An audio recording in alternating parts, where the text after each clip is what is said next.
This episode of the Honeydew is brought to you by Liquid IV, Ritual, Truff, and GOHENRY. More on that later. Let's get into the dew. The Honeydew with Ryan Sickler.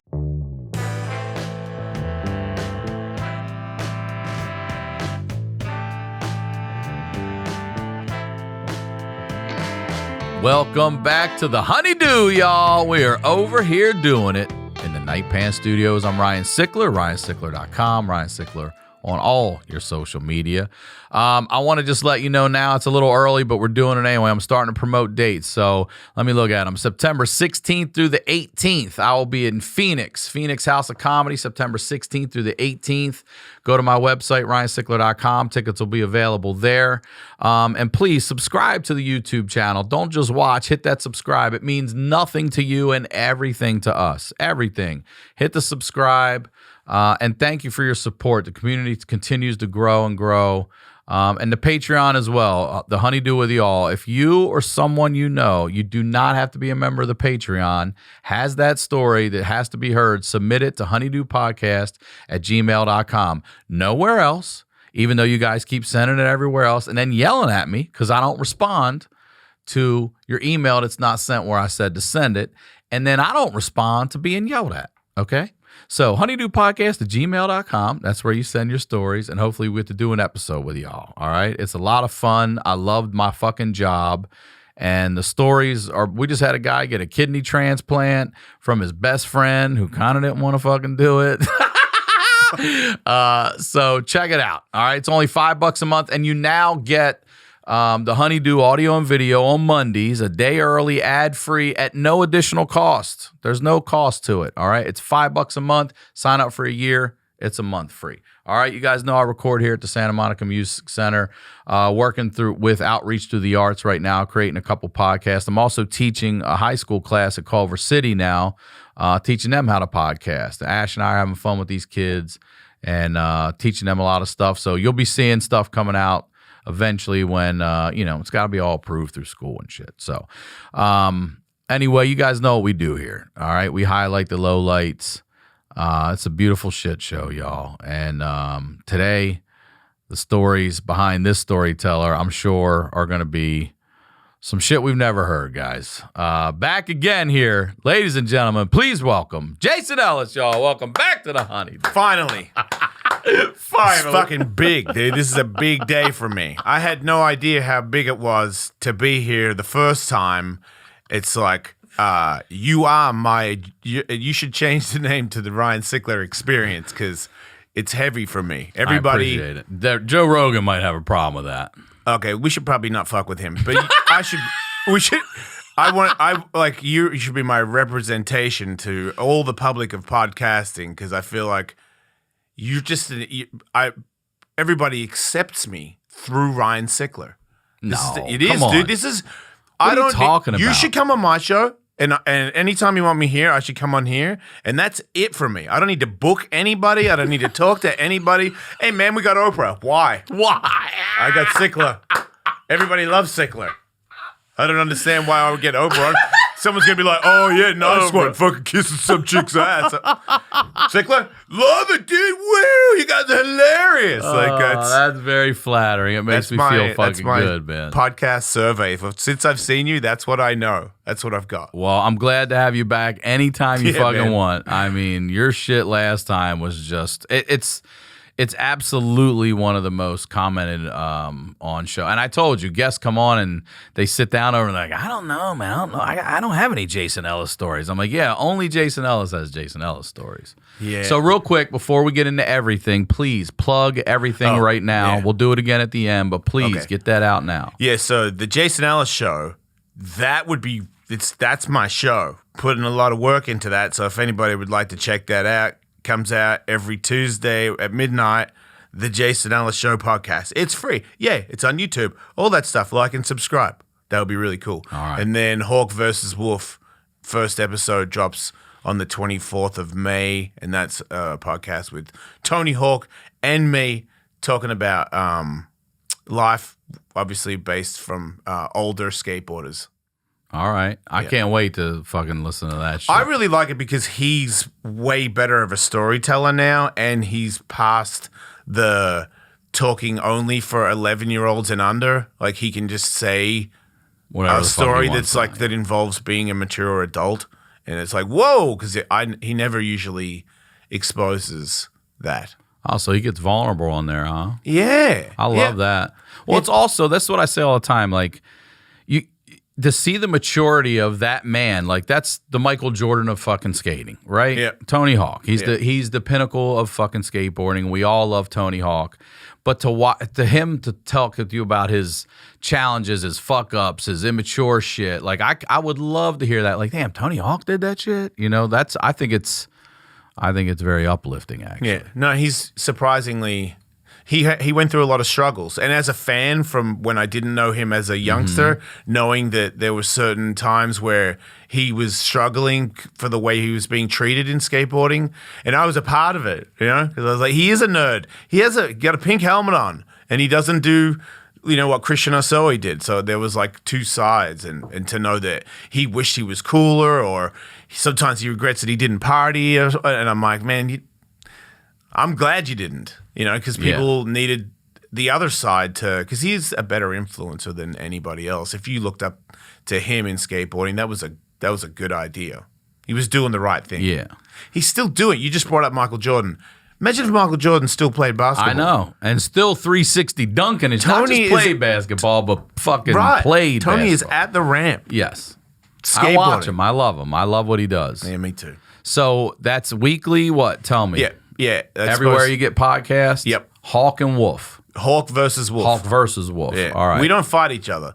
I'm trying to get him to fight me or somebody else because he agreed that I could teach him how to box a little bit. And I was like, if I teach you a good one too, then you got to like fight somebody. He's like, who could I fight? I'm like, Steve-O. You can fight Steve-O. But he probably won't do it. But I'm just trying to get Tony to punch people. I think it's funny. He's not a fighter. Yeah, he doesn't look like a fighter. No, but I still want to see him punch. I want to see you punch me too. I'll punch you. If you let me punch you, I'll punch you. I appreciate that. Yeah, no problem. Yeah. I'm the same way. I need a little bit of the pain. I get it.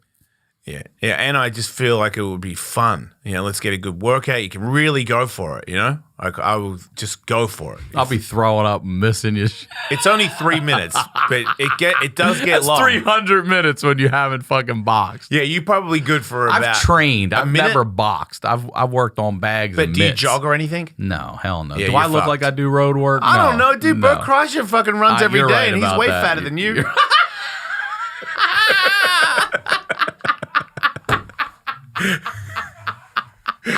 Come on. He's almost great, a dude. super athlete for like that is. shape. I Yeah. fucking can't believe it. He always says that Mickey Mantle gene. He must really have that. No, fucking the bit. machine is a good name for him. Yeah. All right, so let's talk, man. The last episode was just mind-blowing shit. Yeah. You know, there's been nothing like that. But there was, obviously, we didn't get to all of your stuff. So you've struggled with heroin. You've struggled with addiction, obviously. Tell me about, all right, what's the, let me ask you this way. Yeah. What's the best drug you've ever done? What's the most fun you've ever had doing a drug? Well, man, I think that's got to be. Excluding weed. We're not even It's going got to to throw be weed Molly, in. right? Is that right? I've never I feel had it. like, I mean, to me, the best time is when you're having sex. If I could do like a skateboard trick and have sex at the same time, that'd be pretty good. But it's just pretty difficult, you know, to do that. One time I had sex with That's a the girl photo in a shot shopping we trolley. need. But we were going down the you road. fucked in a grocery cart? Yeah, because we found it on the side of the road, and I was like, it'd be cool if we did that. I'm the same way. I'll share. Go ahead. But going down the road was like a little bit like that, so it started to go off towards the gutter. I'm not going to pump her into the gutter and go ass first with my dick stuck in somebody. Somebody could get really hurt. Like, I don't even know what kind of what kind of slam that in, like, my head on the ground and a boner in somebody. Like, you can snap your boner too. You could probably come really hard like that, though, I'll bet. Crack your fucking head and make you nut everywhere. I'm not a cum. For I you. never thought I was going to say this, but I'm not a cum slammer.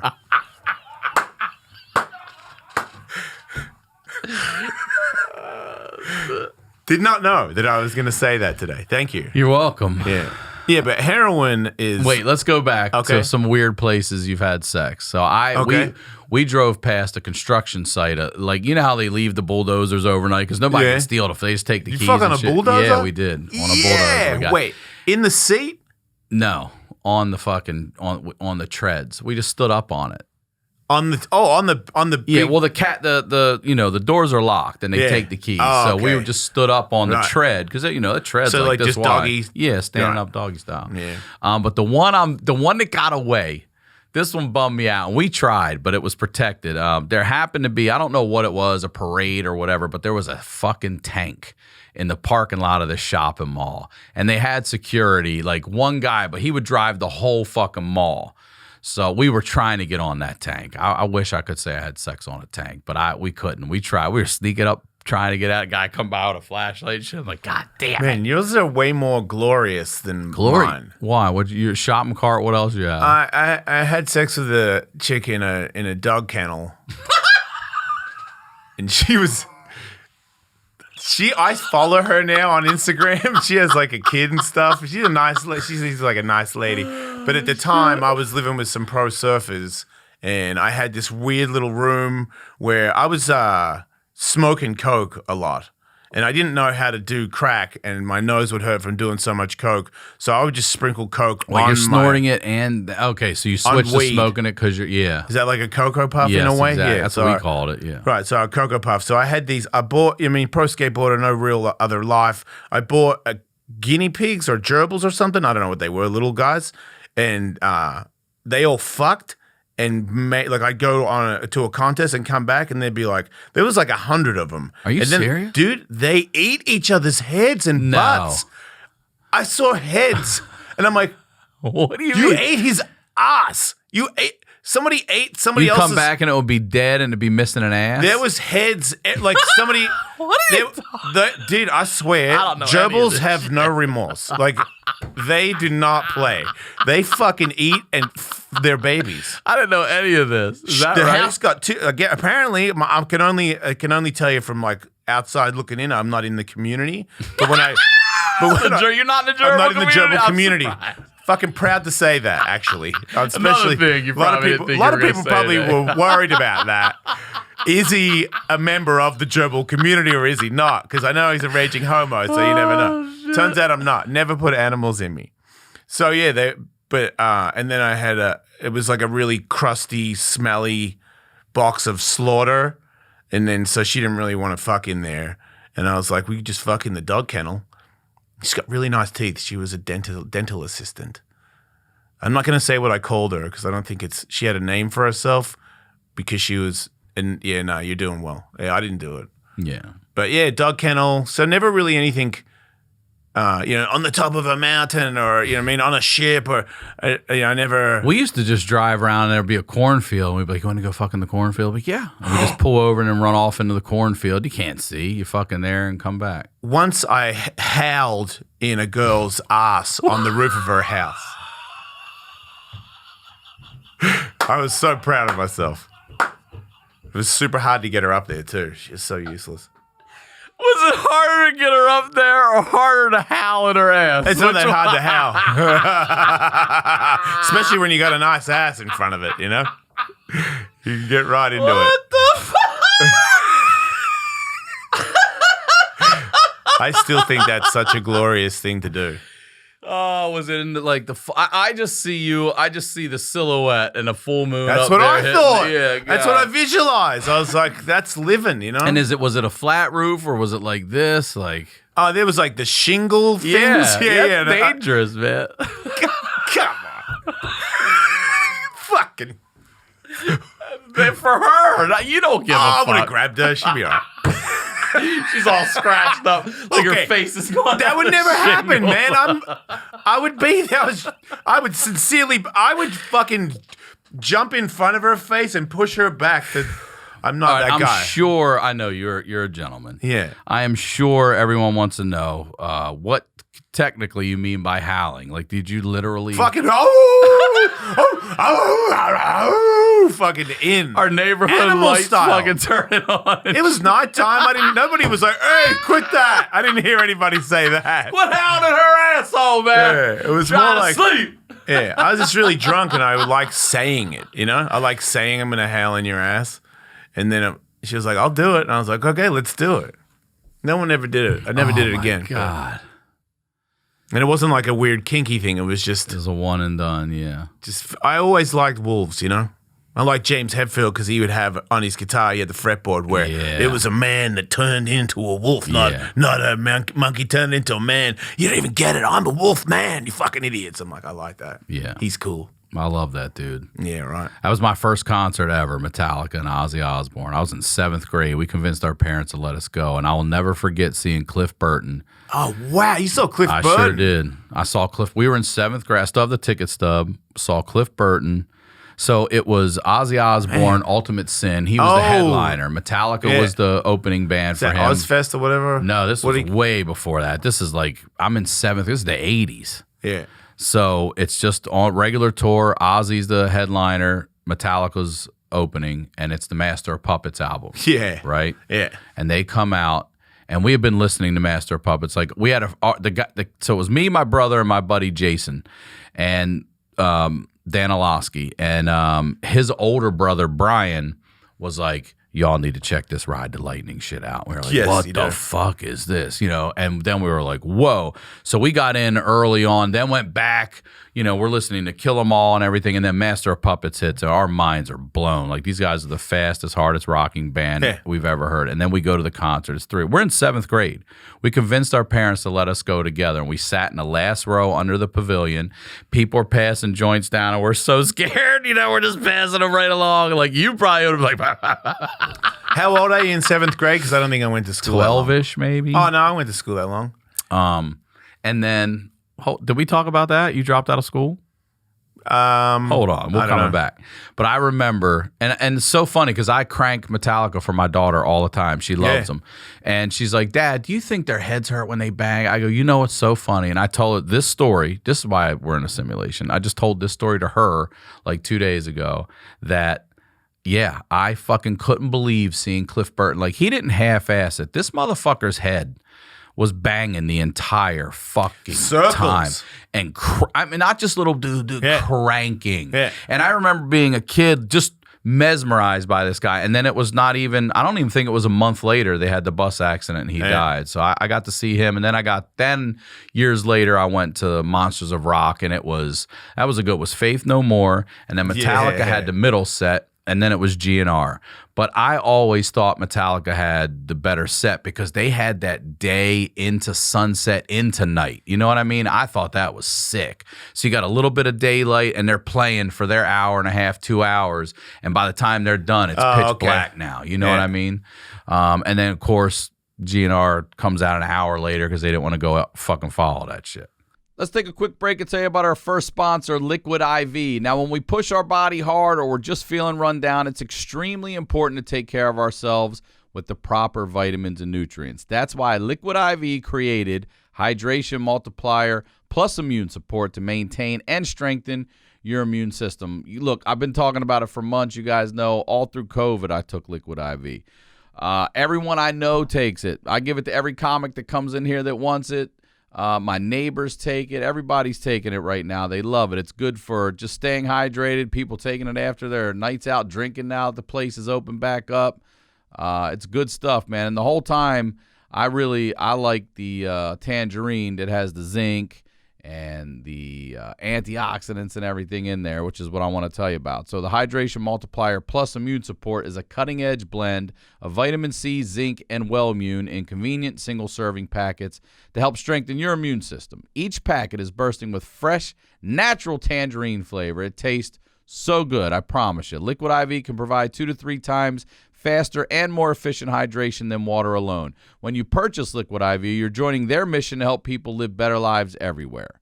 All right? So get your Liquid IV's Hydration Multiplier plus Immune Support in bulk at Costco, or order online and get 25% off when you go to liquidiv.com and use the code HoneyDew at checkout. That's 25% off of anything you order when you get better hydration today using promo code HoneyDew at liquidiv.com. Our next sponsor is Ritual. We deserve to know what we're putting in our bodies and why, especially when it comes to something that we take every day. Ritual's clean, vegan-friendly multivitamin is formulated with high-quality nutrients in bioavailable forms your body can actually use. What you won't find are sugars, GMOs, major allergens, synthetic fillers, and artificial colorants, all right?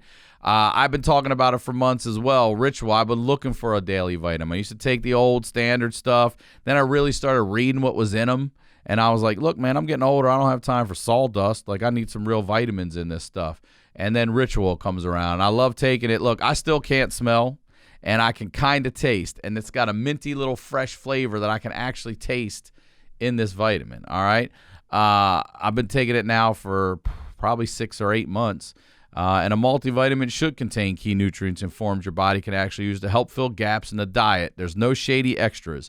Ritual is made traceable, all right? You'll always know what nutrients you're taking and where they come from thanks to Ritual's one-of-a-kind visible supply chain. Ritual makes healthy habits easy. Your multivitamins are delivered to your door every month with free shipping always. You can start, snooze, or cancel your subscription anytime. And if you don't love Ritual within your first month, they'll refund your first order, all right? Get key nutrients without the BS. Ritual is offering my listeners 10% off during your first 3 months. Visit ritual.com/honeydew to start your ritual today. Now, let's get back to the do. Yeah, he was a bitch, though. Axl was always bitchy. And if you're trying to compete and you're a guy that parties, and Metallica was more of like, yeah, they party, but they were also way more interested in being the best. So at that time, you were probably going to lose if there was some sort of And, he's contest. like a hunter and shit, and basically had to get out of San Francisco and shit like that. He's like sober now. He had like tons of battles with it too, Yeah. right? He's a beast. I love all of them. I love but you know what I love, and that's why I love our fans, like the support. That whole thing where if you've ever seen there behind the music, where there was some band coming on before them when they were coming up in San Francisco, but they were already super popular underground up there, and they said the whole audience turned their backs and just went like this until that band got off the stage because they were like, "We're not here to see you." Right. I mean, they were that good, dude. That's I mean, eras of music, and then go back and listen to that. Master of Puppets it's a masterpiece. It absolutely is. And then to hear them do it with the symphony and everything else, it's great. They're way better Speaking now. of masterpieces, back to your drunk stories. Which one? What happened? What's this one about? You were saying something about in a tent. Oh man. Okay, so I'm sponsored by Pal Peralta. I was on Pal because the Bones Brigade had existed before me. Okay, yeah. And Steve Caballero, who was in the Bones Brigade, was still on Pal at the time. So I was like, holy shit, I could be on a team with Steve Caballero. Yes, I will. I'll do the deal. So I'm on the team. I got to ask you, sorry to interrupt. Which one went to prison? Was it Hosoi? Yeah, Caballero? It was Christian. Christian Yeah. Hosoi. Okay. All right. Sorry. Go ahead. So I get on the team and we do some tours and stuff, and I get to meet Stevie and kind of be his friend. But obviously Stevie is Steve Caballero, so it's not. I've never been. My party side never really flexes in front of Stevie because he's on the Bones Brigade and he could call George Powell. And I just don't want to look bad in front of somebody who is such a legend. So I always try to kind of, do the demo, and I'm like, yeah, Stevie, all right, man. And then I'm gonna take off, and then I go get crazy. So we're on this tour. I think it's big day out. So there's all rock and roll bands and all this shit. And every tour, every place we just get a tent. So everyone gets a tent, and it's Australia, summertime. So I go out that night and I get fucking super hammered. I used to do this thing when I was super hammered where I would say, wherever I was, I'm standing there. You can hang out, I'm standing there. And then I go, quick impression, Mel Meninga. Mel Meninga is like this fucking like native New Zealand guy that played in rugby. I don't even follow rugby. I just remember this Mel Meninga dude. He would always just knock everybody over. And then I'd run off and just smash something. Okay. So I'm partying in some city in Australia. How old are you at this time? 25, 26. Okay. And I go, quick impression, Mel Meninga. Run off, and there's a trash can that's like bolted to a pole on the sidewalk. and I fucking, jump and smash into it, and it snaps and spins around and hits the car on the, park next to it. And then the bouncer comes out and he's going to beat me up and everybody comes out and goes, oh, he didn't mean it. And then they go, well, you better get the fuck out of here. And I'm like, fuck, sorry, whatever. Go back to the tent. And I go to take a piss before I get in the tent and I'm talking to myself, drunk as an asshole. And I just fell back. And I've never, usually when you fall, like if you ever get frightened when you're peeing, you can kind of stop. Mm-hmm. But because I was so wasted, I was trying to get my dick to steer it somewhere because I would try to get up and I'm like, wow, I can't get up. And I'm like, instead of steer, yeah, because it's doing the fucking wheel. It's out of control. You know what I mean? I'm like, and I'm like, where is it? And I'm like, stop doing it at me. You know what I mean? And then finally, I'm like, oh my! By the time I fucking get my dick in my hand, I've pissed all over myself, and I'm like, God damn it. I get in the tent, I'm like, man, what kind of idiot does that? And then I go to sleep, and I wake up, and it's fucking, obviously I went to bed late, and now it's in a stinking hot summer sun, and I've been asleep, it's probably about 11, I would say, so I've been baking in there. So I wake up. I wake up, and my face is wet, and I see my hand and my phone next to my hand, and it's underwater because the tent is a plastic base. And I'm like, what the fuck? Why is it underwater? And I lift my head up and I'm like, I fucking pissed myself. How many times? Maybe it was just more weight in the head area, but the main area of the piss puddle was if your phone's under it. Dude, and it was it wasn't like the phones of today. It was like a chunky one. And that fucking thing was... It was gone. It was submerged. And this is back when phones that go submerged, they don't come back, dude. You don't dry the SIM card out or some shit. It's over. Oh, God. Dude. But so I see that and I'm like, oh my God. And I'm like, my face is super puffy and I fucking try to unzip the tent and put my head out there. And I put my head out there and I'm like, I just sort of moved it out of the way and I put my head out there and Steve Caballero is coming from the showers with his fucking bathroom kit, fucking towel because he's all organized and my face is all swollen and shit. And I didn't even know this, but apparently he was returning from the shower. He'd already walked by and apparently my leg was hanging out the whole time. So apparently I didn't even make it all the way into the tent when I made a piss puddle for myself. And there was a line of ants going across the back of my leg. Just rolling right along. So Steve Caballero is telling the story in the bus, and I'm like, I'm fired. I'm kicked off for sure. And then he just thought it was funny or whatever. But I remember thinking, this is not what I want to show Steve Caballero. Yeah. I was pretty bummed out about that. But that's a fun one, right? Yeah. Yeah. I mean, it didn't hurt you, right? No, heroin was always, I didn't do anything bad.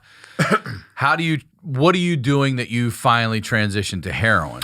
But Okay, knowing so- you also, it could just be somebody's like, hey, let's try this. I don't know. Well, the first time I ever did it was black tar heroin in Vancouver. What exactly is black tar Dude, heroin? tell me about it. That's what I said. I just want to know about it. I don't want to do it. Dude, I've had two experiences. One time I snorted, but I don't want to get into that one.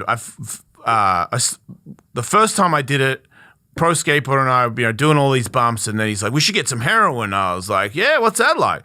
He's like, oh, if you get some black tar heroin, you can just smoke it. It's mellow. And I was like, oh, okay, sure. Well, let's go to, man, what's the fucking park in Vancouver that's sketchy as hell? Some park where Somebody will hit us up and tell us. where somebody, I forgot what it's called, but we're there, 3 a.m. Anyone got any heroin? It's not very, but somebody gave us some. And then I remember, he showed me, This is your first time, and you were like, yup, all the way. You weren't like, I don't know. Well, this guy sounded like he'd done it before, and he still skateboarded good. So I figured it's not that bad. Okay. Otherwise, he'd be in trouble. So they put it looks like Vegemite. It's like tarry black shit. And you put it on the foil. I don't know any other way you do it. Put it on the foil, and then you hold the foil, and then you heat it up, and you smoke it with the pen. Little glass pipe pen. No, just a pen. I mean, you could probably do it if you had a bigger budget, but that's not what we were doing. You hollowed out one of those old Bics, like the best. Those are the best spitball pens. You know those white ones that either had the blue or the black tip? You haul those out. Poof. We used to hit each other all the time. Yeah, I remember getting hit by those. So you're fucking... This is your first time ever. Yeah, heating it up in the kitchen, and then, hey, I feel it, and I'm like, cool. Not the biggest highlight of my life, but I was like, all right, black tar heroin. Every now and then, seems okay. Did you feel when you at your highest? Did you feel like you could function? Did you feel like you can go skate on that right then? No fucking way. No. There was a beer on the floor in front of me, and I was going like this in front of it. I was trying to get the beer to go in my mouth, and that's the only part of my body I could move. And I was like, maybe my lip will tip it. And how long did you feel like that? Probably an hour or something. Okay. And then what? Then you get addicted or? Well, dude, this is so weird, but to tell the real truth of it is in skateboarding, I've hooked up with a trans chick in Australia in front of these two other pro skateboarders from Australia. We left the bar. In front of them. We were at a big dinner party. I took a bunch of ecstasy, and this fucking trans chick comes in. She's fucking hot as fuck. But it's back in the 90s, so it's like nobody can touch her. And I've got a girlfriend at the time where we were trying to like have open relationship shit, and she knew that I was a little fruity. And I think she was just mad. I don't know how it really worked, but we locked eyes and we were just into each other, and we just left together in front of everybody. The girl. Yeah, I told my girlfriend, I'm like, I'm going to hook up with her. And she's like, yeah, fuck off. For real? Yeah. So I just leave, and I remember those two going, oh, you're fucking gay. Like, you're just, I'm telling it. And I remember thinking. Tonight! I just remember thinking, I'm not thinking. You're just so hot, and I'm so high, and this would be the greatest thing I could ever think of. I'm going. So then, where was I? What was that for? You were just walking out with a trans chick. Yeah, so I walked out with her. So then later on in life, in skateboarding, when those dudes came to America, they decided to not be my friend anymore, because at the time they were my friends. Oh, so they saw you walk out, and that was the end of your relationship with them. No, we were friends after that. Oh, you were? But then when he switched on me in America, he decided to not like me anymore. When he became really good, he started telling everybody about this encounter that I'd had, which then it was just, you're an F-bomb. That's, Ellis is a fag. He hooked up with a tranny. That's, at the time, that's what they were saying. So I deny it, obviously. And everybody else is like, I know, right? Like, as if Ellis would, because Ellis has got, I got all the girls. I got the accent. I mean, maybe I'm not the best skateboarder, but I got the fucking, I can talk, and in a minute, and I'm a wild guy. So if it's a contest, I'm getting whoever's like the local hot chick. Get the fuck out of the way. Like all you other dudes that are better than me, you don't have the extra game that I have. So no one ever thought that if you have a lot of game with girls that you would ever go the other way. So it was almost like, all this shit is all bullshit. The tattoo fucking crazy guy. I'm just like trying to hide from the fact that I'll suck a dick. It's like how tough, you know what I mean? Like tough guys don't, you know what I mean? Penis, fucking, I'll kick your ass. It's like it's all facade, man. You, I'm terrified and ready to blow. Let me go back to this for a second. In the professional skate community, were there other guys that were gay or bi-curious? The first person that ever, good question. First person to ever come out, Brian Anderson. Okay. And Brian Anderson was a really famous, really good street skater who was on a really popular skateboard company, Girl Skateboards. And everybody just accepted it. And I was like, oh, wait, you can not. I know what this is.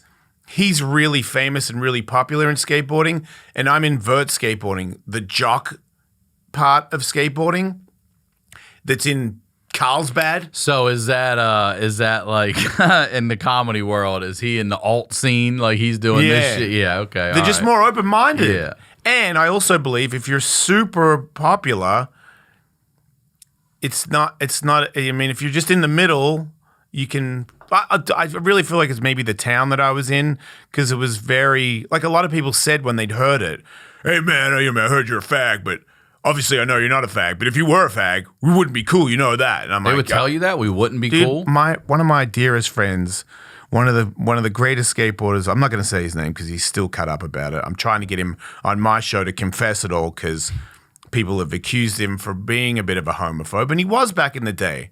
But I think he's an older man now that kind of regrets it. But Sure. But at the that's time, good though. That means he grew. I told him that story. He's like, I don't remember that. And I'm like, it's funny how Nothing to you, and it scarred me. Fucking forever. I remember thinking we're never real friends ever again. And you don't even know that we're not real friends ever again. You know? That's the thing you don't realize about all those little actions that people do day to day that cut those kind of people up. Terrifies them. Gets them to do heroin with prostitutes. Yeah, tell me about heroin with prostitutes. So the heroin dies. Then these guys are talking about me being gay in America, and people are questioning it, and he's trying to fight me. And you're in the closet. You're hiding it the whole time. Fuck yeah, dude. Fuck yeah. I'm not telling anybody. The only person I told was a guy that Whose dick you sucked? Yeah. So, yeah. Who else you gonna tell? The guy that we'd fuck each other and his wife. Nah, really? Yeah. No, it started with the wife. I'll do this. I'm not going to say names, so it doesn't matter. But at first it was like, do you want to fuck my wife? And I was like, yeah. And then it was like, what circle do you run in that you get asked that more than once? I've been asked once. When I had hair, I was pretty attractive. I know it's all fucked up now, but I used to be strikingly handsome. Like I feel like I would be. And then the accent in America. Maybe it's died off a little bit now and I've lost my accent, but it used to be blatant.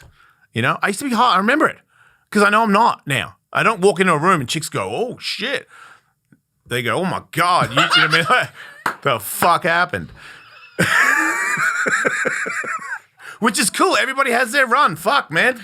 Everybody got their run. Do you know the other part, though? Like if there's like there's certain kinds of chicks that still think I'm hot, and 9 times out of 10, those girls fuck like real proper. So I don't get mismatches anymore. Mm-hmm. If you're into me, that's what's gonna work. It's gonna work out. Right, yeah. I usually that. You know what you like at this point. Not you, them. Yeah, we find each other. Mm-hmm. It's like from across the room you get, hey, I'm tweaked. Hey, me too. Then you wanna fuck my wife, okay. Yeah, so that one worked into a couple years down the road doing some E-bombers, and it was like, let me just jerk you off. And I was like, all right. I mean, like I've already had like 3 other. So wait, you first fucked his wife by yourself, not a threesome? Not with him. Oh, a threesome. Oh, yeah. Okay. Yeah. And he wasn't watching. No, first. he'd be in on the action. Okay. He'd be in on the action. And then like sometimes getting a little like sometimes he'd pull it out and put it, and I'm like, whoa, fucking steering my dick like. Dang, you know what I mean? Like that was a power move. Steering it again. Power move. I was like, power steering, bro. Yeah. And then I'm like, I don't even know if that was that necessary, but he's placing your dick in his wife. Yeah, and then he would film it a lot, and he would like. So this is out there of you. For him, sure, yeah. Do you think he still watches it and jerks off to that shit? I don't want to answer that. He probably definitely does. Probably, oh yeah, you probably know this not. Guy. Probably not. Probably so. But anyway. Where's my VHS-C cassette? I know. That's how I feel like I'm so safe from talking about it all the time. Like, you can't blackmail me. Hey, man, I got video of you fucking me. Yeah. I'm like, go ahead, post it. I don't care. Yeah. Oh, shit. Dude. Yeah, it might be a worse look for him than me. But anyway, where did that go from? So then that ends up being where we both agree that we're bi in the middle of doing that. And obviously his wife already knew, so it was no big thing. So then after that, it was kind of... Then you just shifted just you and him? No. I mean, there was a couple of times where in the end it was me and him. I mean, he ended up getting divorced and stuff. So him and I have had a long line of everybody we date, we've both had sex with. at one point he had sex with the wife that used to punch me in the face. He fucked her behind my back. Nah. Yeah. While you were married? Yeah. And then when we got divorced, because he used to say, he's like, man, you should try and ask her if she wants a threesome. And I was like, dude, trust me, she is not the chick that's going to do it. She's not going to fuck you. And he'd already fucked her. So he tells me like 5 years later after I get divorced, he's like, yeah, man, it was crazy, but I did fuck your wife. And I was like, what? Really? And he's like, yeah, I know. And then he was like, you know what? Let me make it up to you. Let me give you some money. And I was like, I didn't have any money. I was like, really? Like, what kind of money? And I think he gave me like 10 grand or something. Holy shit. Yeah. And Man, I was your like, ex fuck, where's must the have weight? fucking brought her A game, man. She was really hot. 10,000 for one fuck? Oh, he probably fucked her a couple of times if I know him. All right. 5,000 still a lot too, bro. Hey, more power to them. I really don't feel bad. More power to you. You got $10,000 and walked away I made from that I shit. made the wolf knives with it. Like I made a skateboard company that's still the wolf knives. Hold on. Oh shit! You Yeah. funded a company with the money you got from a guy who fucked your wife behind your back. Listen, that's the moral of this Give show, me some of right? that. All right. That's called doubling down and investing in Turn it yourself. around, and flip it upside down, baby. Wolfknifestore.com. You motherfucking entrepreneur. Yeah. Get on down there and grab yourself a t-shirt. Oh my God, dude. Oh man. All right. You were heading toward the hair. Okay, so yes, the little heroin. Yeah, so the gay bashing got I couldn't do it, dude. I couldn't go to contests anymore. It was Is it just like, because they were bashing you, or just the culture itself was just intimidating he was like, to be around? they'd be like, there was a group of people that were like 100% sure that he was right. So I lost friends. I see. So then I had this awkward thing that was probably a bigger deal to me than everybody else. But I was at the ramp thinking maybe 20% of the people here are not cool with me anymore because they think I had sex with a trans person. And I was like, man, I can't live like this. And he was always barking at me at every contest. I'm like, you guys just, no one would say anything. It's fucking, what's up, cunt, fucking suck. And I'm like, fuck off, dude. It's like, we want to fucking go. And I'm like, no, I don't want to go. I'm terrified of fighting. And he knew it, Then when, I left, that's another reason why I got into fighting, because I was like, that's not going to happen to me anymore. Like, you're not going to, if you want to go, we'll fucking go. Because I was done with that. So that's what drove you into fighting. A lot of it. I mean, also my childhood. I mean, I always wanted to be able to protect myself, and I just thought I could until I faced really tough psychopathic people, and I was like, you're crazier than me, and I'm fucking scared of that. Isn't that fucking that's a shock when you meet somebody, you're like, oh, no, you're fucking, right. You're crazy. So then I had to like rise to it, because if you're crazy, you're not going to get me anymore. Like which is terrible, because now all I do is work on not being that person. Like, you cut me off, you say some shit. Like, I'm just there. I'm ready. Like, in 3 seconds, I can be like, well, we can fucking sort it out right now, cunt, if you want to go. And I'm like, dude, stop being that like, whoever that person is, cut him out. He's no good ever. Even when you win, because I'm still a nice person. So when I do that guy and then I do beat you up, I know I'm a piece of shit more than anybody. So I just don't want to ever get in that ever again. I just walk away. That's smart. I mean, because you could kill somebody. You could. Everybody could kill somebody. Yeah, luckily, but you could fucking strike somebody. There's a strategy. Yeah. You could throat punch somebody quick. Yeah. I'll never forget one time. I'm going to tell you this. This made me laugh. There's two things. I love how this is funny. This is, so we're at a house party back in the day when I played community college, all JUCO. We went to a house party, and it's a bunch of the cool guys on the team would, about 8 to 10 of us would roll deep, and we'd go to these parties and shit. And we're at this one guy. He's on the team, so everybody's learning everyone's neighborhood. I mean, come on, we're gonna do a party in our neighborhood tonight, because community college you commute. Yeah. So we're at this one guy's, his people's, his friends from high school or whatever, because we're just out of high school, and there's this guy drunk and he's talking shit, and this dude's name was Howie, and he did not fuck around. He just did not fuck. He was Baltimore City, like just that resting bitch face for a dude too. You know what I mean? Just always nicest fucking guy though. And this dude's talking shit to this girl over here, and he's in her fucking face. And Howie just walks up, and I mean, he doesn't even know these, but and he just fucking punches the dude right in the goddamn throat. I've never at that time. This guy's going. And I think he fucking crushed that dude's fucking throat. And we're like, what the fuck? He's like, don't fucking ever talk to her like that again. You hear me? And I was like, holy shit. That's scary. That's the kind of shit one would see. Get punched in the neck, man. Adam's apple surgery. Yeah, probably. Could you imagine that? No. I don't even like when my teeth hurt. I've been in a ton of fights, but not anymore. I will only fight now. Like if I have to fight, I will fight, you know, but I'm not. I hear you. I was that too. Like, what the fuck? You know, right away to yell and be so angry. Yeah, but it sounds like you had that when you were at an age that made more sense. I still have. It never goes away. Right. But you just have a better grip on it. I love how you say I try, because I'd be lying if I didn't say the same thing. If I'm like, no, I pretty much got it under control. Like, you could pay somebody to say something when I leave today where I'll punch him. You know? Yeah, I do. Like, there's a certain line where I'd be like, what? Okay, well then go. Let's take a quick break and tell you about our next sponsor, GoHenry. Now, as a kid, I didn't really learn anything about money, all right? I knew how to spend it. I knew how to save it for something. Didn't really know anything about budgets or tax or what anything costs. I had a teacher in 7th grade showed us how to write a check. You don't even do that anymore. Okay?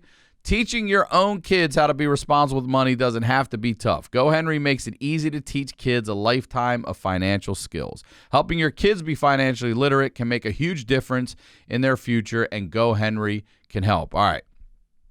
They sent me this. I checked it out. I signed my daughter up for it. 6 years old. You can put money on this card. All right. You can make it for chores. You can make it for, you know, special occasions. Do whatever you want, okay? It is designed to help young people ages 6 to 18 learn about money firsthand and build financial independence. With GoHenry, they can use their card to make purchases online, in stores, or at an ATM and track their spending in real time. You can set savings goals. You can help them make donations, help them learn to budget, and to practice generosity, okay? It's easy for parents. It's simpler than handling cash and allows boundary setting and flexibility. And you have real-time money transfers, automated allowance deposits, and tasks that allow your kids to earn extra money for completing chores. I know my daughter feels good when we go to the store. I tell her it's $20. She's like, oh, this is 20. I'm like, pump the brakes, girl. There's tax. She can go pay with her card now, and empowers these kids. You can receive real-time notifications about how much your kid has spent and where. All right, it's founded by parents with the mission to make every kid good with money. It's got excellent reviews on the App Store, Google Play Store, and Trustpilot, okay? Get started at GoHenry.com and get 1 free month with promo code HoneyDew. That's 1 free month at GoHenry.com, promo code HoneyDew. Our next sponsor is TRUFF. Now, if you guys like hot sauce like I like hot sauce, and I love me some hot sauce, you're going to love TRUFF. All right, they sent me a whole array of, I got spicy truffle mayonnaise, regular mayonnaise with truffle, all black truffle. I got pasta sauce, arrabbiata sauce. I got regular hot sauce, spicy hot sauce. I got a white truffle hot sauce. All right, this stuff is amazing. It's so good. If you like truffles, if you like hot sauce, it's the perfect blend. I can't say enough good things about it, man. I've tried everything they have, and I love all of it, all right? The brand TRUFF is a luxury hot sauce brand inspired by the elegance and the indulgence of truffles. Exclusive, eye-popping, and mouth-watering, it is a hot sauce brand like none other, okay? TRUFF's original hot sauce blends black truffles, ripe chilies, savory spices, and organic agave nectar. Their hotter sauce, which is the one I really liked, takes the heat up a notch with extra jalapenos, red chili, and habanero for those who demand the spicier things in life. And the white TRUFF hot sauce is infused with rare and decadent white truffle. It's so good. The packaging's so great. I can't say enough good things about it. More than 1 billion organic shout-outs on Instagram and over 1 million likes on TikTok. It's the #1 best-selling sauce on Amazon, and it's the #1 best-selling sauce on Whole Foods. 10,000 plus customer reviews. Loyal chef fans around the world love it, and major streetwear cosigns. Featured on Oprah's Favorite Things twice, and there's no one I've given it to that hasn't loved it. The background, this thing all started back in 2017. There's two college friends, Nick Guillen and Nick Angeluni. They began exploring the hot sauce industry, traditionally dominated by legacy brands with no social media presence and little connection to millennial and Gen Z shoppers. After 2 years spent meticulously testing literally hundreds of hot sauce recipes out of their parents' garage, they landed on TRUFF, a luxurious hot sauce infused with black truffle. As a digital native brand, TRUFF carved out a distinct space in an otherwise ironically bland sea of hot sauces. All right, get 15%. This is all you got to do, and I'm telling you, it's so good. Get 15% off site-wide plus free shipping with promo code HoneyDew at truff.com. That's 15% off of everything at Truff, TRUFF, F as in fantastic.com, promo code HoneyDew. Now, let's get back to the do. I'm big on principle. But also, no, I'm not perfect. No, I fucking yell. I snap. I'll tell you what, I don't yell at my kid. You know, my daughter, she's like, Dad, you never yell. And I'm like, not to you, but, you know, I certainly have my anger issues. But I believe, like, I try working more and more because I don't ever want to lose that edge either. I think losing that edge all the way could be detrimental to us. Yeah. Because in a backward, fucked up way, it is what has made us who we are. Right. It is this chip on my shoulder, it's never going to be filled in. There's nothing that's going to fill that chip in. And I don't want it to be honest. I want to make those moments that I do that less and less throughout my life. Like, hey, I only did that shit 3 times this year. You know what I mean? Or 2 times, not this week, this month. So I don't want that edge to go because as much as it's hurt me at times, it's also helped me get all the way right here to sit and talk to you. And I feel like the same thing for you too. Like there's just this metal that you've built that it shouldn't go away. It's an armor that I don't think you're ever going to be able to take it off. Yeah, no, I definitely don't think it ever goes away for sure. But that is an interesting and better way to look at it, that it's not always fucking my life over. It's probably given me a lot of drive. We're alive because of it. Right. We're alive because like the whole serious thing, like that falling out, I didn't have time to bitch about it. I was like, we need to get it going. I'm still like, hey, downloads everybody, but I'm not, man. You know what I mean? No one's having me on the. I'm like, no, that's. I don't have time for that. Like, let's just go get shit done. I say this a lot. One of my favorite sayings is, "I come in peace, ready for war." Nice. Don't ever get rid of that edge, but come here. But if you want to go, we'll go. Right. We'll go. You know what I mean? All right. You want to go? We'll go.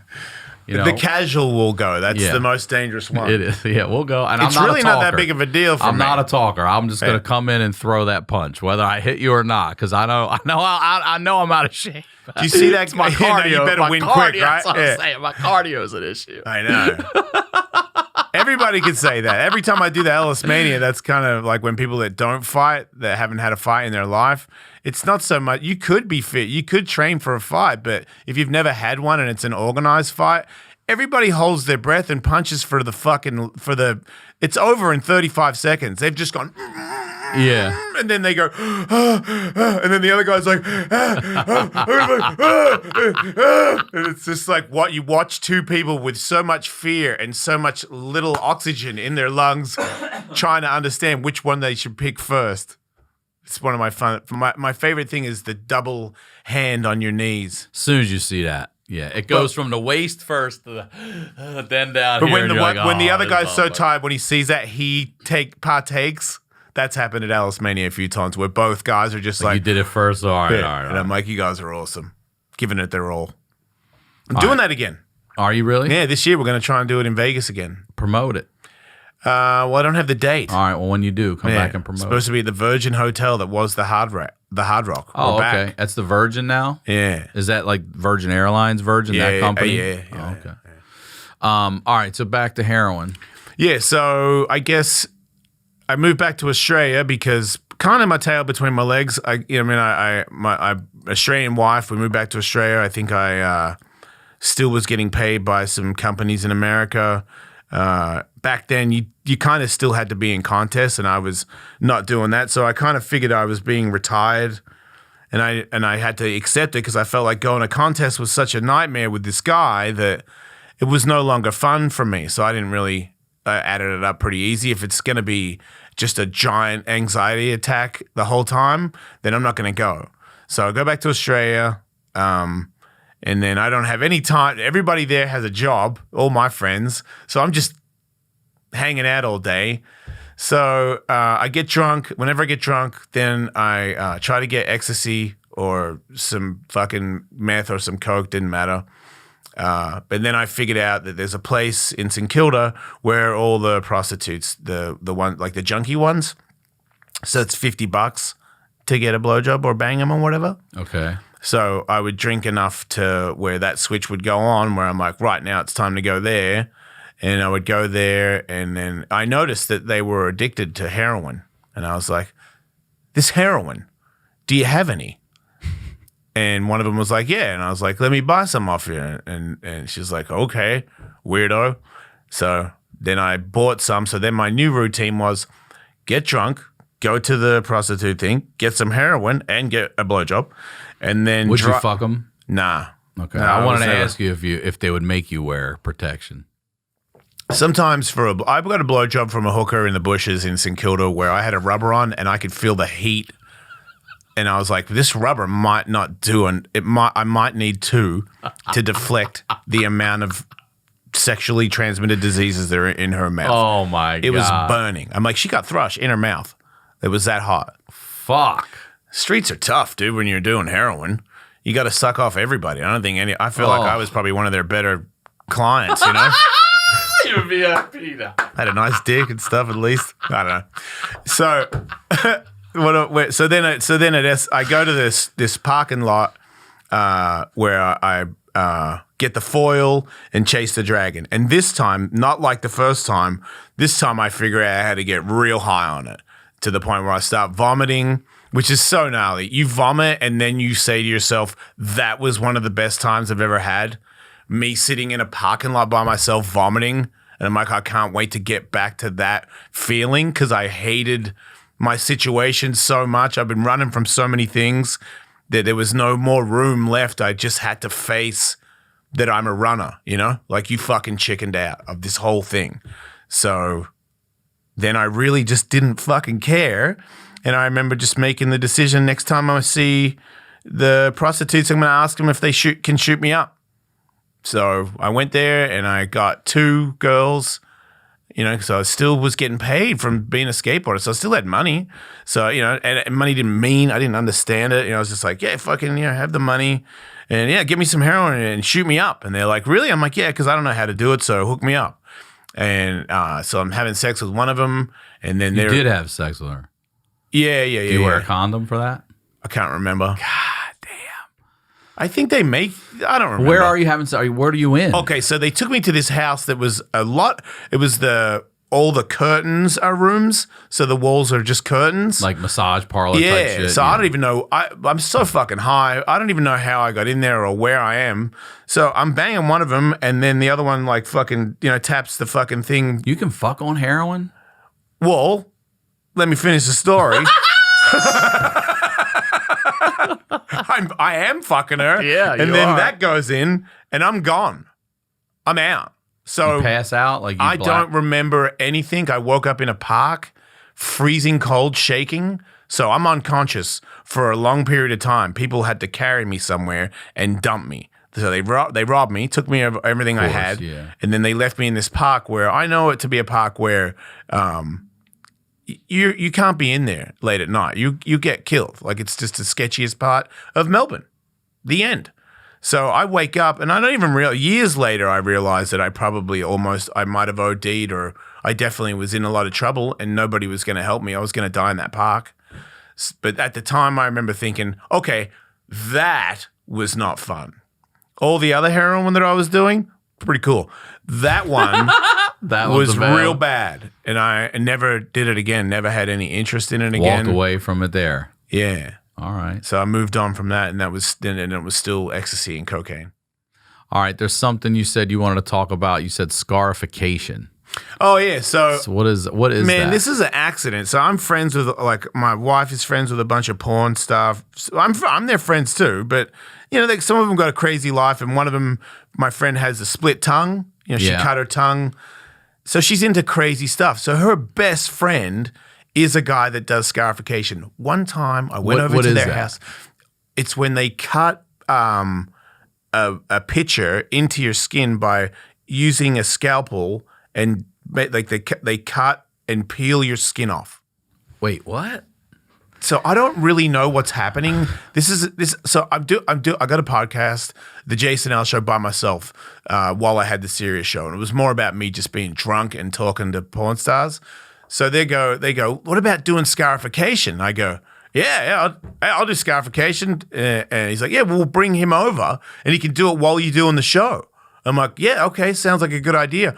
I didn't think about it. I didn't even though look it up I'd already been to her house to watch another girl have one of her pussy flaps cut off.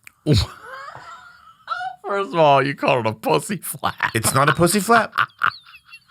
What is it? A lip, maybe a lip. Is it a labia? It's not even a labia. It's a labia. Is it a labia? Yeah, but well, she had a crooked bat wing. Cut off a what? A crooked bat wing. They cut it. You saw that, dude? I said, can I get? She's like, yeah, come up here. You have lived. The pussy was right here, and I was like, oh, because he holds it and goes, yeah, and straightened it out for her, like made it look nice. Yeah, she cut it. He cut both sides to make them even. Oh my god! And then, so I was like, yeah, that guy's crazy. He's the guy that does like doctor stuff, but he's just like a tattooist. That's wild. But he came over, and then they're like, yeah, we're gonna cut the thing. And I'm like, and he gets the scalpel and comes towards my leg, and I'm like, whoa, you ain't gonna numb it or anything? He's like, oh, it doesn't work for the top of the skin because it's just the top of your flesh. So like you won't even really feel it. And I'm like, okay. So when he starts cutting this fucking logo into my leg. So he takes a picture and lays it over just the same drew way it, like we do a temp tattoo, like a tattoo first. Okay. He drew it with a marker, right, and then he went through the marker with a scalpel. Got it. Just so a tattoo, but instead of the needle gun, it's a scalpel he's putting in. Yeah, but it doesn't. Tattoos do hurt more than a scalpel cutting your own flesh off. Yeah, I wouldn't think so. No, but it makes you feel sick. What do you mean? I didn't know that he was gonna run a scalpel down my. It didn't occurred to me how this really works, and then all of a sudden he's running this scalpel down there, and then when he gets enough on, he peels it and then starts cutting under it, and I'm like, oh, I don't know. There's bloody I'm like, everywhere. I feel like I'm gonna pass out, and he's like, really, you okay? And I'm like, I might need a second here. But there was no pain. It was just gross. It was like the grossest feeling ever. I found out that day that's on my shin. Got a Red Dragon logo. Oh yeah. It's starting to like go away. But so how long ago did you get it? How long does it take to heal? Like 3 years ago. And oh, you mean it's starting to go away? Yeah. Gotcha. Yeah, but it's a very painful thing, as in just your mind watching it. I don't really like getting my blood taken out. No, see, I don't mind any of that stuff. Do you watch it? Yeah, all the time. I'll tell you what made me sick one time. I had a cyst. I had a cyst in my balls, and I had to go for an ultrasound. Pop that like on a pimple, can you? No, you just leave it.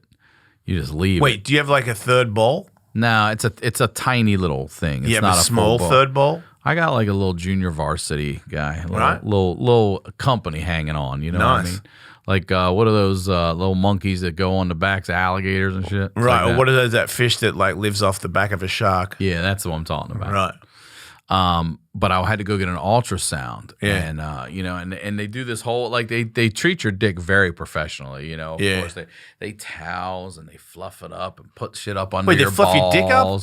No, they set it on the towel. You know what I mean? They set you there and then they puff up your balls and then they squirt the solution on it. Yeah. Put the gel on. Yeah, and then she's doing the wand. Nice. And it doesn't feel bad. It feels good. Yeah. It feels good. Especially I'm like, play them out because I like my balls played with. I don't know anybody that doesn't like their balls being played with. I exceptionally like it.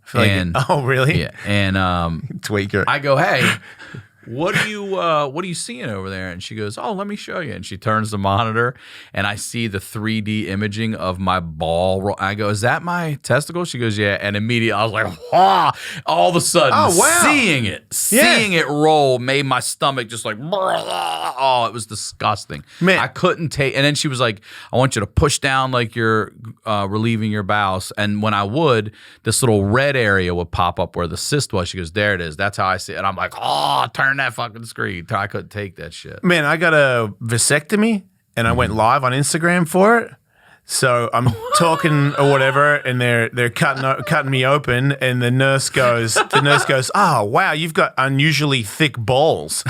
And I said that? And I'm like, hell yeah, this is live on Instagram. Like, fucking mission accomplished. I'm fucking studding out over here live on Instagram. And then all of a sudden, because I've got unusually thick balls, he's got a problem with trying to pull this fucking cord in my nuts. So he's all of a sudden he's like, oh man, this is really difficult. And then pulls on something, and I feel like a crazy dude. Like a horse kick to the testes. All of a sudden, I'm like, it's like, ooh, and I'm like, and I'm holding the phone. You're holding the phone. Oh yeah, I was like, oh shit, because every time I feel like I'm gonna faint, I do I fight it. A couple of times. One time I dislocated my knee, and then I went on vacation, and I had a knee brace to go on vacation because he broke it sideways. So I had like a proper motocross knee brace on the whole time in Mexico. And then I was getting a blowjob naked with no knee brace on. And then room service came, and I was like, oh, and I was on the balcony, and I went to get up to get it, and my foot slipped and my knee went out again. Oh, shit. And she goes to get the food because she just sees me go down, grabbing the leg, and I'm in the just on the balcony going, stay conscious. Works almost every time. Well, I never fainted. Oh shit! I had a doctor. My doctor. He's still my doctor. Dr. Star. What's up, Dr. Star? I lost my doctor, man. He was Tom Segura's doctor. Oh, really? Yeah, he left. If Tom's like more powerful than me. Well, he's moving to Austin too. I wonder if he probably went there, right? Fucking sticking his finger up everyone's ass in Texas. Son of a bitch. Man, everybody left. My doctor told me one time, he's giving me his name. He's like, he goes, you have an unusually pronounced divider. And I go, what are you talking about? Like the line in between my balls? He goes, Your taint? No. The line, like on your ball bag, there's a line that goes on your balls. Oh, where God sewed you up, yeah. Yeah, where never heard that ever, dude. Where God sewed you up. Come on, man. Praise God. I go, is that good? Is that bad? He goes, I'm just saying, it's, you got to pronounce it. Yeah, I don't even know why he's saying that. I'm like, that's what I tell him. We talk like that. I'm like, that's a weird fucking thing to say to somebody. You got a fucking ugly head, doctor. You know what I mean? He's like, nothing wrong with it. It's just, I can actually see your line. I don't see the line a lot of times on guys' balls. I'm like, I don't give a fuck about other guys' balls. Weird. In a medical fucking thing, yeah. A lot of back and forth on the balls. He's the best doctor, though. Okay. One day I go in, and I've had him for like 20 years. And he doesn't bullshit or anything. And we were doing a physical. I go, aren't you going to check my balls? He goes, do you want me to check your balls? I'm like, well, not if you don't need to check them. He's like, I can tell you don't have a hernia. I'm like, oh, okay, then leave my balls. Dude, I need a new doctor. I got hemorrhoids right now that are freaking me out. It's like fucking hands coming out of my ass. I'm in hell over here, dude. Hands. I'm sitting on one cheek this whole show. We'll wrap this up. I'm fucking cutting angles right now just to survive. What's happening back there, dude?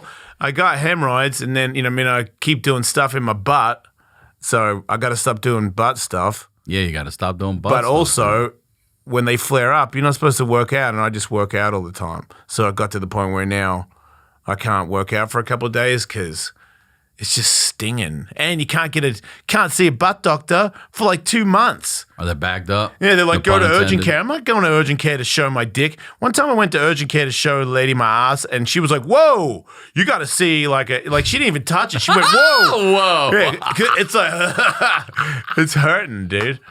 One time, dude, the same place, same lady. One time I go there because getting STDs, and I'm like, I think I got fucking chlamydia, and she's like, oh yeah, how do you know that? I'm like, because I've had it a couple of times, and she's like, pull my pants down, show her my dick, and she's like, how do you? Because I've got a Ronnie rollback, I'm uncut, and she's like, how do you And I'm like, how do you get a fucking dick out? How do I get my head out of this How do you thing? get a human dick out? How do you get the knob out? How do you get a dick Like, how do you pull the jacket down? Same way everything fucking comes. Like, how do you put socks on, fuckface? You know? You're a fucking professional. Pull my fucking dick back. She I made don't know me how do to- it. Oh, I got one of these. Shirley, come on back here. We got one. I got a specialist comes in, just sleeves it down for you. It's not. How difficult of a concept is it to roll a dick back? I was hoping she'd be like, whoa, you got to go see a specialist. I don't know what that is. She might be right. Dude, you're the best, man. Thank you so much for coming on. Let's give your asshole a rest here, for real. But before we do, again, promote everything, please. All of it. If there's anybody out there that's a professional and wants to see my anus to give me some help, that would be cool because the streets don't want to see it. So I do need help. Thank you, doctors. Because I know doctors, they love you, dude, for sure. My doctor does. Every don't time wanna I'm see- in I there, want- he's like, one of my best patients. He probably does that for everybody. I don't but want your doctor to see my ass because he might tell you how bad He it probably is. will tell me about Yeah, it. I don't that want to do guy, that. if I had to send him to a specialist. Yeah, everybody should check out the Jason Ellis show. It's free. You can just check it out. If you don't like it, okay, fucking fuck you. What the fuck? I thought it was pretty good myself. But yeah, check it out. And then Wolf Knives Store, as I said, you'll be helping me make that money from the money that I got from my friend fucking my ex-wife. So think about that when you go there. Insane. And then Hawk versus Wolf, that's a free podcast. And then, of course, I have a Patreon just like Ryan over here because I copy his stuff. So the Jason Ellis Show has a Patreon /Ellis mate. And I think that's it. I think that's all. Really just care about the Jason Ellis Show podcast. I'm really trying to push it out there so that podcast people know that I'm here too, you know? Just trying to hang out with everybody. And I do want to also mention your Hawk versus Wolf that's drops. Yeah, the 24th. So May that's a 24th. big deal too. All of Hopefully that helps the Jason Ellis Of course Show. it will. It'll all help. Everything helps. It'll all feed in. You'll Not see. as much as this, dude. Well, that's flattering. I love hearing that. That's though, why I man. It think makes I'm me feel plugging good. the show more this time because the last time you were like, plug the show. I'm like, yeah, the Jason Ellis Show, check it You out. were just getting started too, weren't you? We Or- probably had like 3 episodes. yeah, you were just getting underway. It's hard as shit to get a show off the ground too. We figured out apparently people don't want us to have guests on. I'm like, hell yeah. Do you know how hard it is to get people in there, especially in a pandemic? Even when it's not, the hardest part of podcasting is getting 2 or 3 people to sit down in a room for an hour on the same goddamn day. It's such a pain. in the How did dick, everybody get so busy? right? Well, Like, I thank know you. you're all taking shits and stuff. Like, you got time. Thank you for coming on. dude. Anytime, You're the fucking dude. best. Anytime at all. Anytime you want, you are welcome. I know we're not done with you. As always, Ryan Sickler on all social media, ryansickler.com. We'll talk to you all next week.